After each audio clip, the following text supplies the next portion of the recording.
Okay, so the big news story over the past couple of days has been the homicide investigation happening in Moscow. An unthinkable tragedy within the University of Idaho community.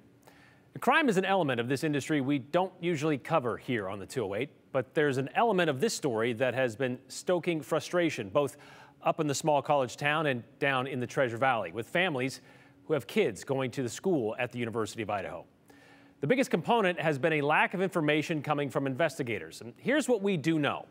Just before noon on Sunday, Moscow police got a phone call, a report of an unconscious person in a house off King Road.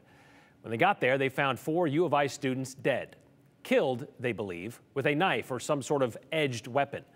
We know the FBI is now involved. We know no weapon has been found and nobody has been arrested.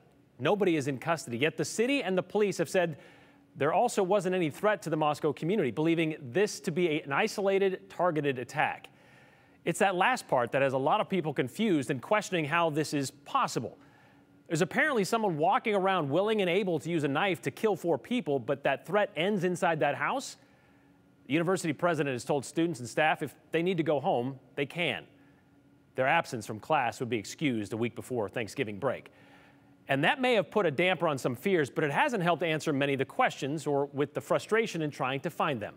Andrew Bartline is live in Moscow right now. And Andrew, we just wanted to talk to you today about the mood. You've been up there since yesterday, the mood in Moscow, and that can't be easy, seeing as so many took the president up on his offer of leaving town.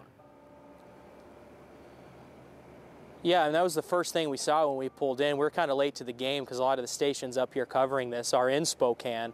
We had a long drive to get here, and by the time we got here, people mostly had left. We did talk to a woman as she was getting out of her house, packing her car. She lives right next door. She said she was the last of her 6 roommates to leave town. She's driving one of her roommates to the airport, and then she's driving back home to Homedale, Idaho. So a lot of people in this neighborhood are gone. Campus is quiet, and we talked to students who are still here. They say that academically they feel they need to be here for their own reasons, but a lot of them said that they don't understand how these data points connect to where they're safe, but no suspect is in custody. It's a difficult data points to make sense of, Brian.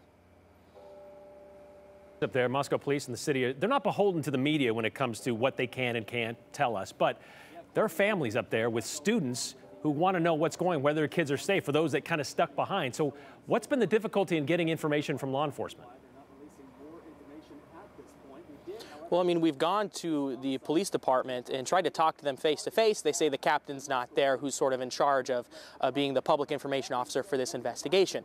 So we come to the scene and ask the people on scene, is the captain here? They say the captain's not here. And it's difficult to get a hold of him through phone call because if he's not in the office when we're at the police department, we're certainly not answering his phone there either.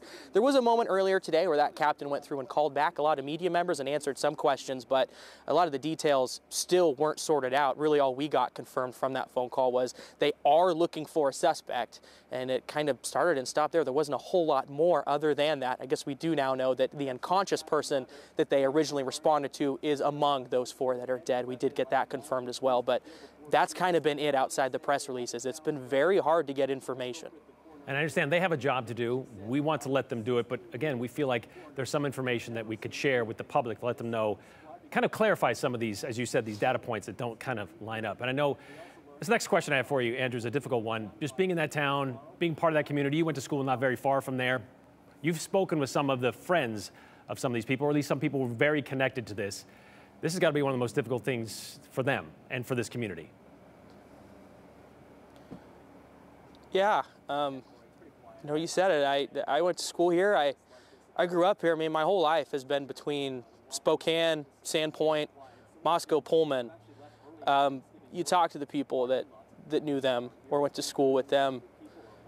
You know, I went to college with an older sister of one of them, and I'm talking to my friends from school who are very close with the older sister, and it's tough, Brian. It's tough, and a lot of these people are really struggling to make sense of it. I got a phone call from a friend who lives in Dallas, Texas. They left Pullman, Moscow area 3 years ago. And they're tearing up, and they don't know what's happening. They're concerned, and they're asking me what's going on, and I would like to tell them. But it's tough to get that information. And again, law enforcement has a job too. We totally understand that. But the vibe around here is weird, Brian. It's weird. You walk around campus, there aren't people around. It's quiet. The few people that will talk to us, they're kind of fidgety. They're a little concerned. I said, like, they don't feel comfortable here trying to understand how these data points connect. There's no suspect in custody, but you're supposed to feel safe. Well, they don't feel safe. And it's the only thing I can compare it to was the Tyler Helinski situation at Washington State that I experienced as a student. It is very similar to that. It is very, very odd. The difference is that there's no ongoing threat in that situation, but the way people are acting, the way people are talking, it's the only other thing I could possibly compare this to from my experience. All right, Andrew, thank you very much for what you're doing up there today and for tomorrow and what you have been doing up there. And I understand maybe we can get some more information and understand kind of how this plays out going forward. But again, thank you very, very much. And we'll keep checking in with you should things get updated or anything come through.